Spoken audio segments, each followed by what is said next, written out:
Cermin cekung biasanya dipakai untuk juga menarik hoki dari tempat seseorang yang sedang maju.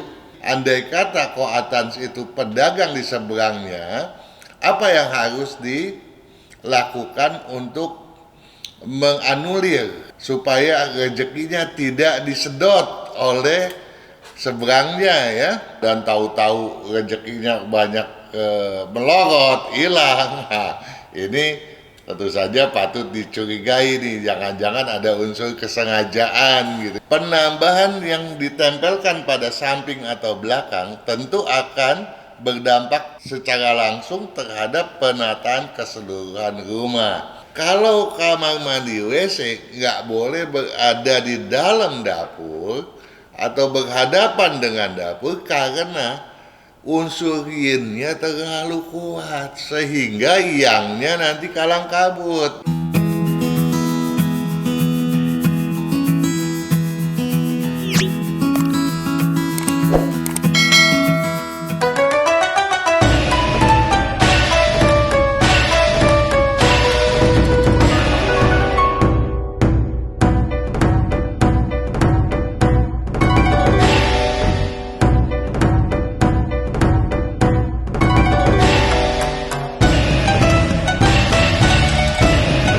Para pemirsa, sahabat dimanapun Anda berada, kita berjumpa kembali untuk membahas pertanyaan-pertanyaan yang telah Anda ajukan.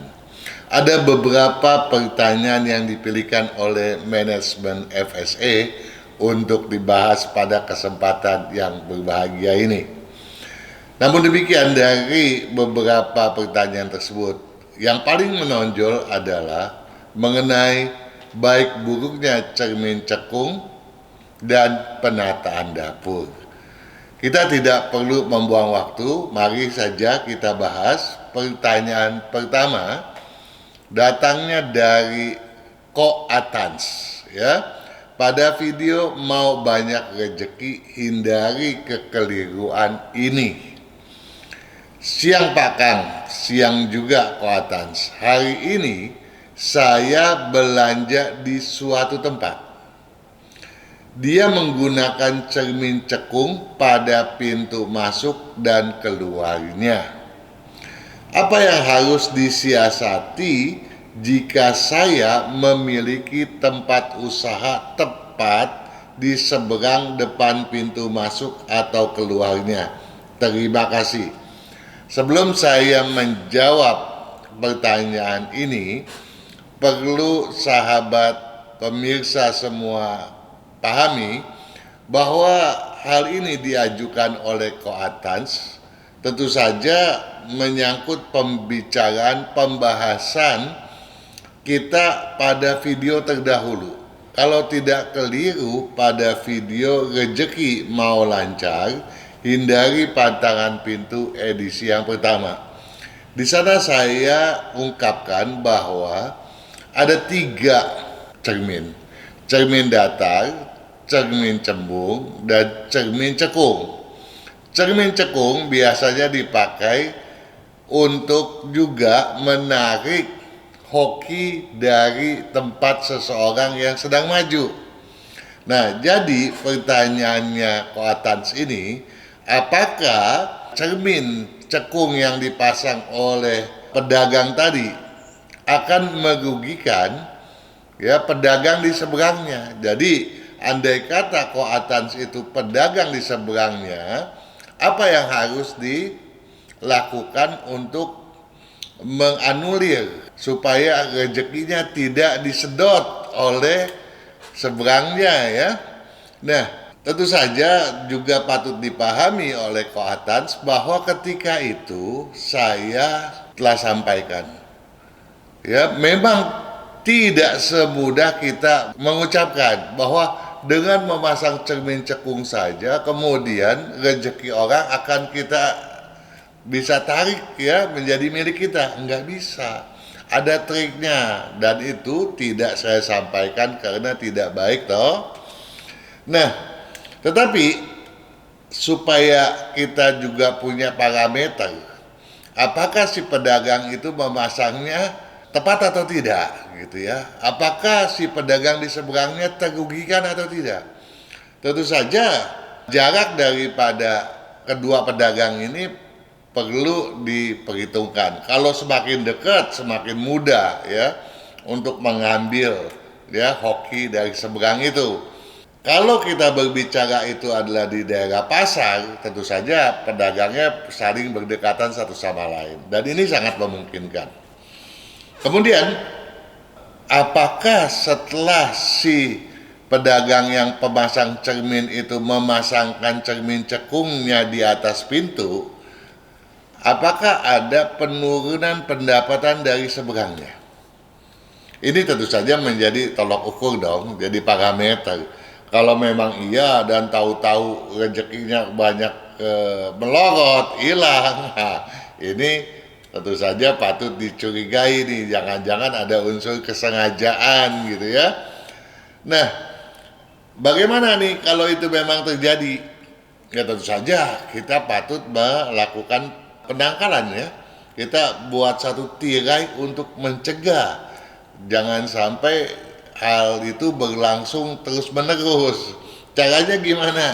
Tirai itu yang dimaksud bisa saja kita menanam tumbuh-tumbuhan di antara kedua toko tadi, atau kita memagarinya. Tapi kalau memang jaraknya terlalu dekat kan itu tidak mungkin dong ya. Kemudian kita pasangin pagar di pasar kan aneh gitu.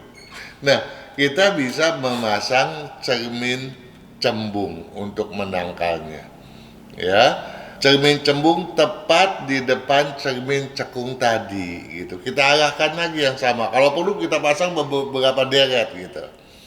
Nah, kalau dia sengaja memang ada caranya juga bagaimana kita mau membalasnya. Tetapi itu pun sebaiknya jangan toh ya.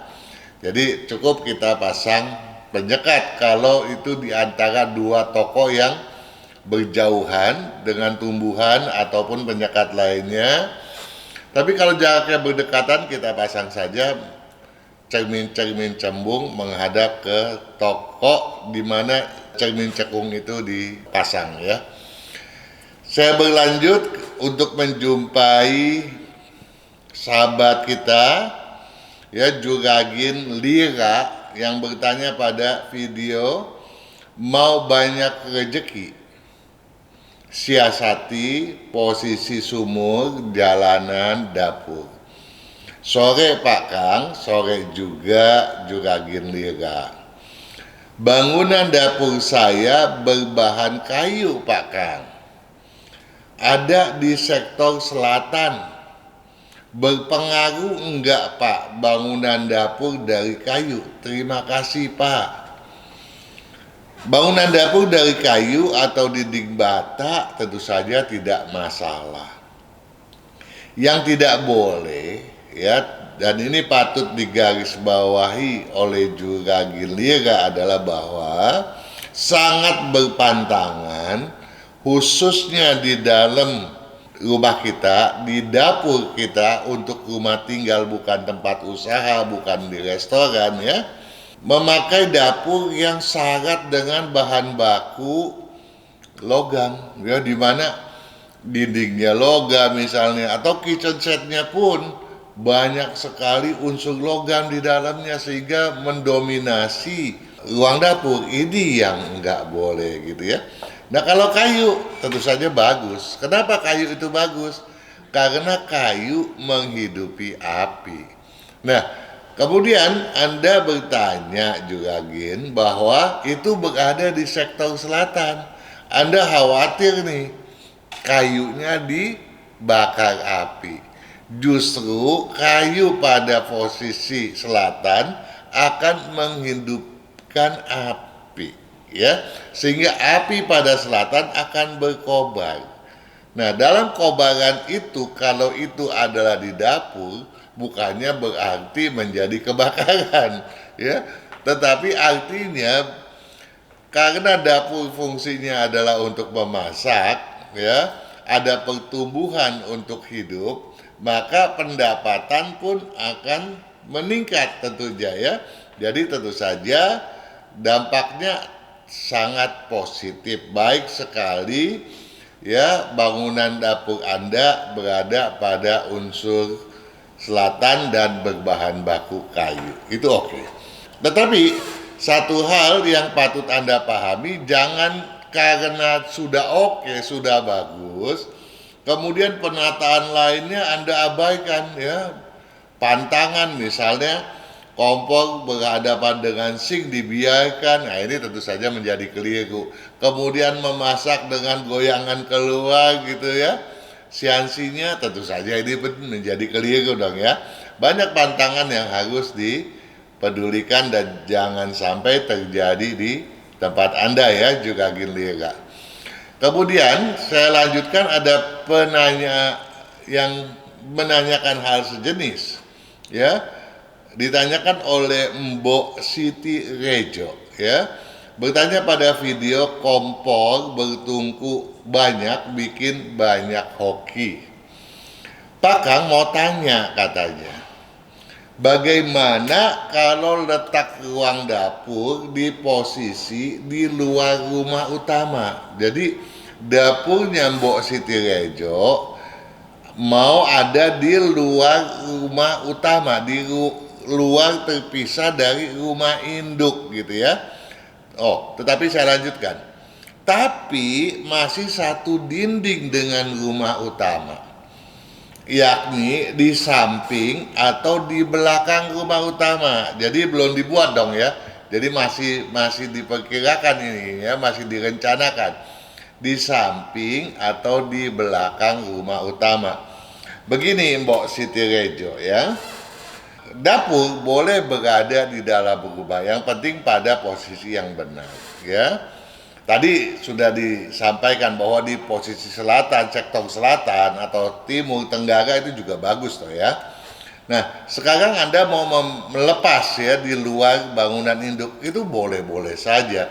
Namun kalau Anda menempelkannya pada rumah masih juga boleh, asalkan, nah ini ada asalkan Anda paham bahwa menata feng shui rumah tidak bisa parsial, tidak bisa menjadi bagian yang dipisahkan dari yang satu dengan yang lain.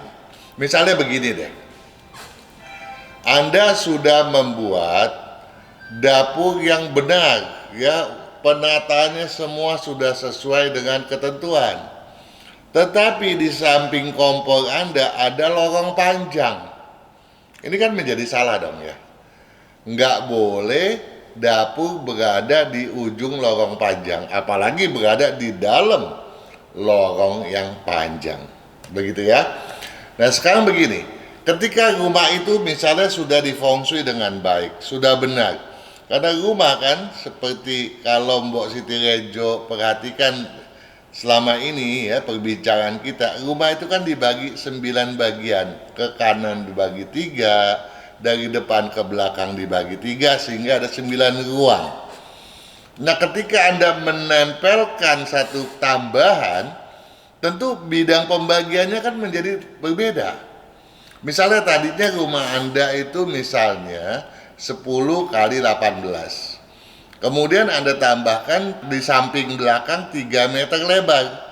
Kan menjadi 13 kali 18. Tadinya 10 kali 18, ditambah 3 menjadi 13, 18. Pembagiannya menjadi berbeda. Toh? Nah sektornya menjadi berbeda pula. Toh?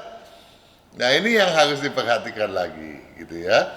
Ditaruh di belakang, tambah 3 menjadi 10 kali 21 dong ya kan.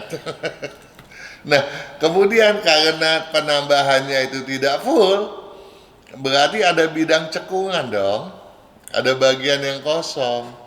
Nah kita kemarin juga sudah bahas, kalau misalnya ada cekungan, kalau nggak keliru pada video minggu lalu ya, berbicara membahas pertanyaan dari Juragan Surya, bahwa pembagian ruangan itu harus disesuaikan, harus dipilah.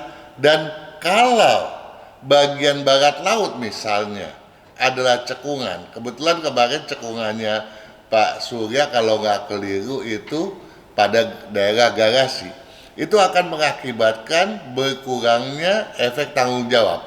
Ya, nah Mbok Siti Rejo sebaiknya seksamai kembali video tersebut. Jadi penambahan yang ditempelkan pada samping atau belakang tentu akan berdampak secara langsung terhadap penataan keseluruhan rumah. Ya, jadi untuk menempelkan itu, Mbok Siti Rejo harus rajin lagi tuh menyimak seluruh video yang sudah kita publish di channel FSE ya. Boleh nggak nih kalau ditempel seperti ini, apa dampaknya gitu? Terjadi nggak lorong panjang misalnya, dan lainnya ya.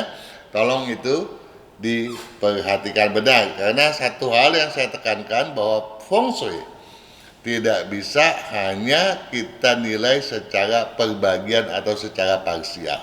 Oke?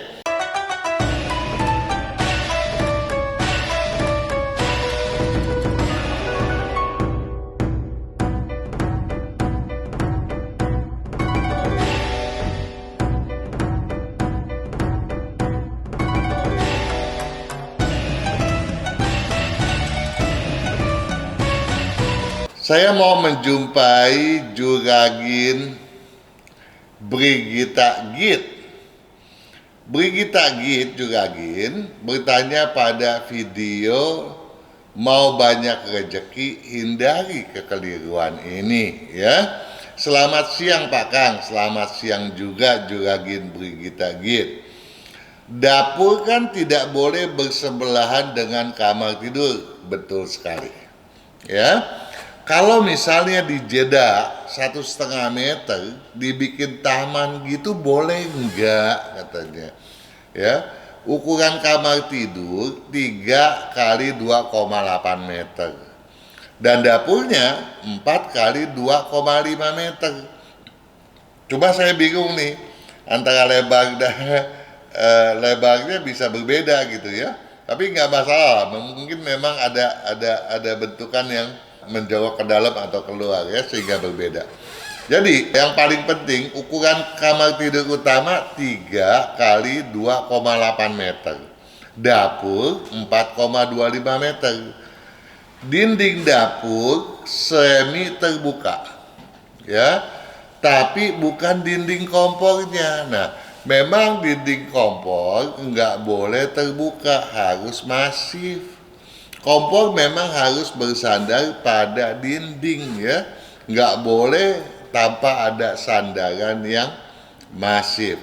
Nah, jadi saya mengambil kesimpulan bahwa jeda 1,5 meter itu berada di tengah-tengah di antara ruang yang tidur yang 3 kali 2,8 meter dan dapur yang 4,5 meter ya. Nah, ini tentu saja boleh saja gitu ya. Nah, di sini ditambahkan juga ranjangnya tidak sedinding dengan kompor ya. Terima kasih Pak Kang. Memang secara umum boleh-boleh aja di antara dapur, kemudian ini adalah ruang tidur, di tengahnya ada taman. Namun lebih bagus kalau tamannya itu memang betul-betul terbuka ya. Jadi taman yang bisa melihat ke langit begitu ya. Nah, sekarang kalau mau yang paling terbaik bagaimana? Kalau kita berbicara yang lebih terbaik, tentu saja area yang terbuka itu bisa Anda gunakan misalnya sebagai gudang. Misalnya gudang sembako ya. Jadi misalnya di sini adalah ruang dapur, kemudian gudang sembako, baru kamar tidur. Namun gudang sembako ini tidak boleh terconnecting dengan dapur. Jadi pintunya nggak boleh ke dapur. Kalau pintunya ke dapur, dia menjadi bagian daripada dapur. Ini jadi salah lagi dong ya. Ya, jadi boleh ya, pada prinsipnya masih oke kalau di tengahnya itu ada ruang terbuka.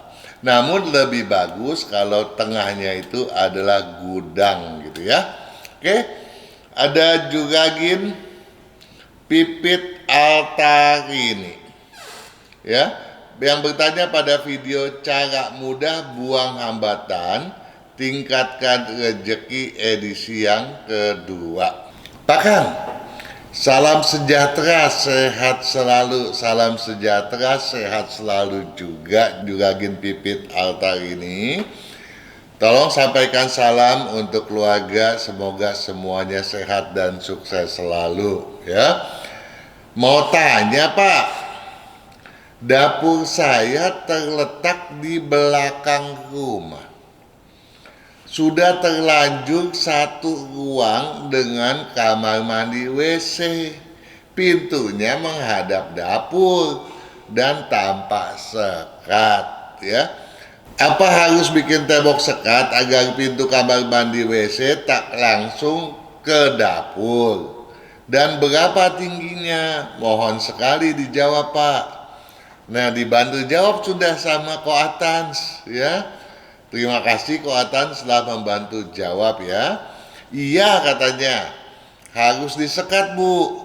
Minimal sekatnya lebih tinggi daripada pintu utama, katanya begitu ya. Oke, saya belum mau mengomentari hal ini, kita lanjut dulu. Karena ada pertanyaan yang serupa yang diajukan oleh Aku 2709 pada video yang sama nih ya. Pak Kang, semisal sudah terlanjur pintu kamar mandi berhadapan dengan kompor, mengatasinya gimana? Mohon pencerahannya, terima kasih. Jawab juga sama Koatans ya. Dikasih sekat Pak katanya. Jadi sama toh pertanyaannya ya. Dan juga ada pertanyaan yang serupa dari Juragin Handayani The Hot ya. Pada video yang sama edisi yang 03 ya. Jadi bukan 02, 03. Pak Kang, saya mau tanya. Kalau pintu kamar mandi berhadapan dengan dapur karena saya tinggalnya di apartemen. Nah, ini yang membedakan dia tinggal di apartemen. Pak Kang tolong dikasih solusi terbaiknya. Terima kasih. Oke, ya. Kamar mandi WC memang tidak boleh berhadapan, apalagi berada di dalam area dapur ya. Jadi kamar mandi WC harus terpisah ya. Kita juga sudah pernah membahas tuh, ada pintu kamar mandi WC dan pintu dapur saling berhadapan ya. Ini juga tidak boleh ya. Nah, kompor memang perlu dipahami. Ingat ya, dalam feng shui, kompor itu tidak boleh berhadapan dengan air, dengan wadah air seperti apapun. Misalnya, dispenser air, itu kan tempat air ya, gentong air, jangan dikatakan lagi, pasti isinya air gitu ya. Kecuali gentong air itu diisikan beras, itu berarti gentong beras. Oke, kemudian kulkas ya, ataupun sink tempat cuci piring, itu juga diartikan sebagai air karena mencuci piring toh harus ada air yang keluar di sana toh. Nah, jadi dasar pemikirannya adalah bahwa air itu dikhawatirkan akan memadamkan api. Tapi bukan berarti api pun tidak bisa menguapkan air, keduanya bisa loh. Api bisa nguapin air, air pun bisa memadamkan api. Padahal keduanya ini kan sama-sama kita butuhkan. Jangan sampai dia saling memadamkan atau menghabisi dong. Karena kita butuh api untuk memasak, kita juga butuh air. Nah, jadi haruslah kita mengondisikannya seimbang. Begitulah feng shui menyarankan ya. Nah, jadi kedua-duanya tidak boleh mengalami gangguan. Nah, kalau kita bicara nggak boleh gangguan tuh kenapa sih kamar mandi WC itu bisa mengganggu? Sebelum memahami hal ini, saya perlu kasih tahu dulu bahwa air itu yin, ya, sifat daripada air yin. Sifat daripada api itu adalah yang, yin dan yang. Keduanya harus seimbang. Nah, kalau kamar mandi WC nggak boleh berada di dalam dapur atau berhadapan dengan dapur karena unsur yinnya terlalu kuat sehingga yangnya nanti kalang kabut gitu ya. Nah kemudian kalau dapur itu adanya di antara lorong yang panjang, di dalam lorong panjang atau di ujung lorong panjang, iyangnya yang terlalu kuat, ini juga nggak boleh gitu ya. Jadi itulah dasar pemikirannya kenapa dapur itu tidak boleh berada di lorong panjang atau di ujung lorong panjang, dan tidak boleh juga berhadapan atau ada di dalamnya itu kamar mandi WC. Nah sekarang bagaimana nih menyiasatinya gitu ya. Tadi sudah disampaikan oleh Koatans ya, itu bagus, harus disekat, itu tepat. Tapi saya mau koreksi dikit gitu ya, bahwa penyekatnya itu bukannya patokannya pintu utama, ya tentu saja patokannya adalah pintu kamar mandi gitu ya.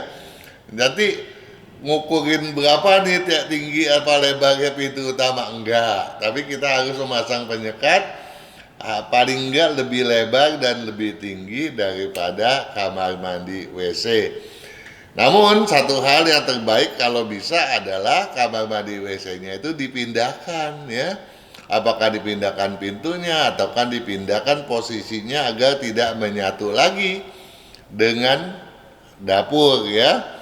Nah penyekat itu boleh dibilang cara yang cukup baik lah, relatif baik. Nah tetapi kalau misalnya karena adanya keterbatasan lahan sempit nih, saya nggak mungkin loh Pak Kang memasang sekat karena areanya betul-betul mepet gitu ya. Bagaimana dong?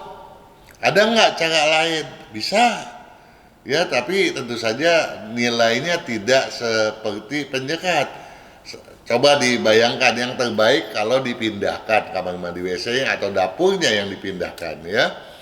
Nah, memasang penyekat itu cuma relatif baik. Kalau yang lumayan ya pasang aja tuh lampu, nyalakan lampu pada kamar mandi WC dan juga pada dapur secara non-stop. Apa gunanya? Agar energi yin yang terlalu kuat yang berada di dalam kamar mandi WC itu bisa terpecahkan. Begitu juga energi yin yang sudah terpancar keluar ke dapur terpecahkan juga karena adanya lampu yang dipasang non-stop di sana ya. Jadi ini adalah cara yang paling terakhir gitu ya. Jadi ingat, tolong disekat dan sekatnya tidak berpedoman pada pintu utama, tapi berpedomanlah pada pintu kamar mandi WC itu sendiri. Nah sekarang bagaimana dengan apartemen nih? Apartemen baru keluar dari WC udah posisi kompor, bisa aja terjadi seperti itu untuk yang posisi apartemennya kecil ya, apalagi studio gitu toh. Nah kalau untuk yang satu ini, selain pemasangan lampu pada bagian dalam WC dan pada dapur, pada pintu WC pun tolong dipasangkan keliningan angin ya. Oke, saya berharap semuanya paham loh ya. Bukan hanya Juragin Pipit Altarini, kemudian juga aku 2709, Juragin Handayani The Hood, dan juga ini mendalami untuk Koatans, juga sahabat-sahabat yang lainnya pun saya berharap semuanya lebih paham akan hal tersebut.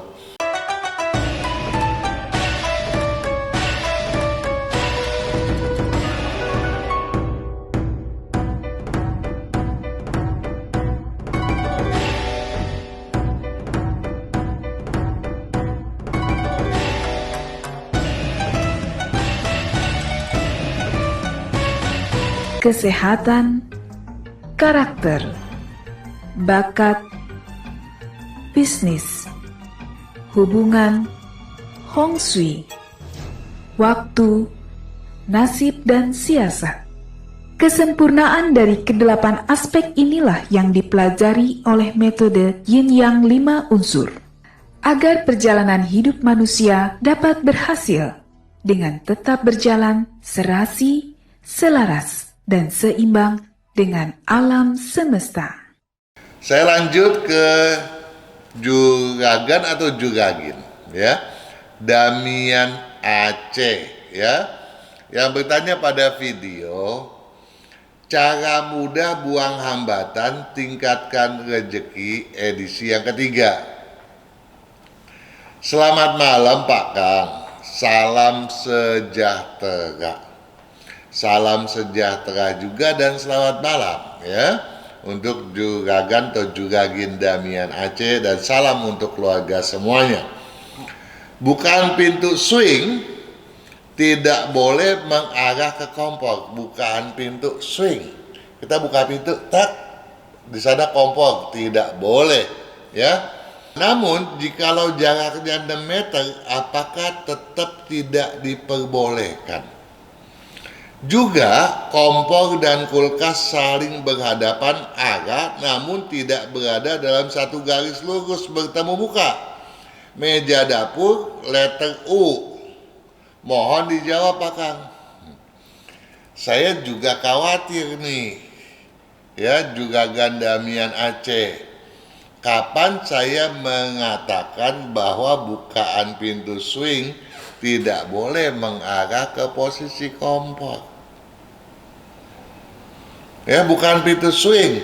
Kalau mengarah ke posisi kompor sehingga nutupin kompor, ya memang nggak boleh. Bagaimana orang kalau lagi masak, totalnya orang buka swing, pertak gitu kan. Dia lagi masak nih, bukan pintu swing, pertak gitu toh. Nah, kalau 6 meter dia buka begini, kalau di samping situ ya nggak apa-apa.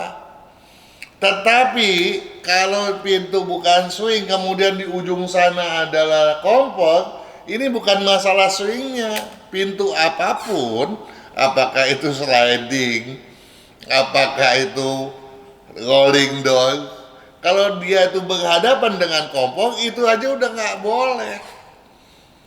Ya memang untuk pintu dapur sebaiknya jangan menggunakan pintu semacam rolling door, folding gate, ataupun sliding, ya.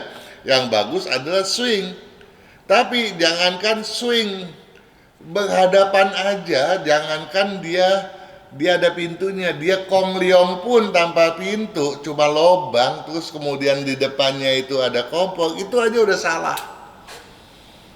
Nah kalau pintu swing begini kemudian kompor di sebelahnya, mentok begini ya, orang nggak bisa masak dong. Ya kalau 6 meter dia ada di samping ya nggak apa-apa. Ya, tolong dipahami hal itu. Ya. Nah kemudian mengenai kompor yang berhadapan dengan kulkas. Kalau kulkasnya berhadapan dengan kompor begini ataupun kena sebagian, ini nggak boleh. Tapi kalau saling jauh berjauhan walaupun berhadapan ya nggak masalah, boleh aja gitu ya. Oke. Ada Juragan Wiwi Liang ya, yang bertanya pada video, kompor bertungku banyak bikin banyak hoki ya. Salam sehat Pak Kang, salam sehat juga Juragan Wiwi Liang, sukses selalu untuk Anda dan keluarga, sehat-sehat semuanya. Sekat antara kompor dan tangga. Sekat antara kompor dan tangga harus dinding atau boleh island kitchen?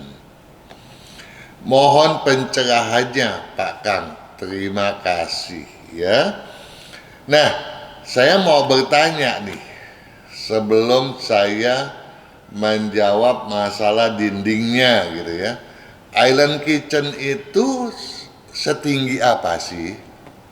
Dan tangga itu setinggi apa sih? Ya, tangga kita buat itu mengandung satu beban. Karena tangga itu ada beban untuk mencapai ke posisi yang lebih tinggi, berarti ada kesuksesan yang lebih luar biasa. Dan tangga merupakan salah satu dari 4 terpenting di samping pintu utama, dapur, dan kamar tidur utama. Nah, Kalau rumah Anda itu tingginya 3 meter dari lantai 1 ke lantai 2, artinya tangga Anda pun tingginya 3 meter dong. Ya. Walaupun Anda memakai tangga monyet lah katakanlah, tetap tingginya 3 meter. Kalau Anda pakai tangga yang berdiri miring, juga bentangannya pasti lebih dari 3 meter. Ya toh? Nah sekarang Anda mau menyekatnya dengan island kitchen. Island kitchen tingginya berapa? Apakah island kitchen ada yang 1 meter? Itu pun udah ketinggian. Jadi nggak akan mungkin menutup. Dan island kitchen bawahnya itu kosong, ada kaki atau rapat. Dan juga nggak akan bisa menutupi semua tangga. Toh. Ya, karena degaan tangga itu akan mendegah ke dapur, ya. Jadi jangan menjadikan kompor sebagai patokan ketinggian, tapi tangga yang jadi patokannya. Nah, kemudian satu hal yang saya mau bertanya kepada Anda mengatakan island kitchen. Island kitchen ini Anda mau hanya untuk tempat motong, atau Anda mau taruh kompor, atau mau taruh sink. Hati-hati, jangan sampai kemudian nantinya tanpa Anda sadari kompor dan sink saling berhadapan satu sama lain. Ini jadi masalah lagi. Oke, ya, Anda bayangkan hal itu, ya, coba dibayangkan akan terkena nggak tuh kompor dengan sink air. Nah, sekarang kita coba bahas tangganya. Ya, tangga itu tentu saja dengan ketinggian yang 3 meter misalnya, ya tentu saja harus kita tutup masif gitu ya. Sebetulnya tangga yang berada di area dapur aja sudah keliru, sudah salah, sudah menjadi beban. Ya, walaupun kita kasih sekat, namun penyekat tentu saja mengurangi kadar negatifnya. Paham toh? Juga Gan William? Oke? Sahabat dimanapun Anda berada, semua pemirsa ya, khususnya Anda semua yang selama ini menekuni apa yang telah kita perbincangkan, mudah-mudahan pembahasan kita kali ini ya, yang akan dipublish sebagai video tanya jawab edisi ke-46 dapat bermanfaat bagi Anda. Kesuksesan Anda memang adalah harapan saya sebagai seorang praktisi feng shui. Sukses selalu.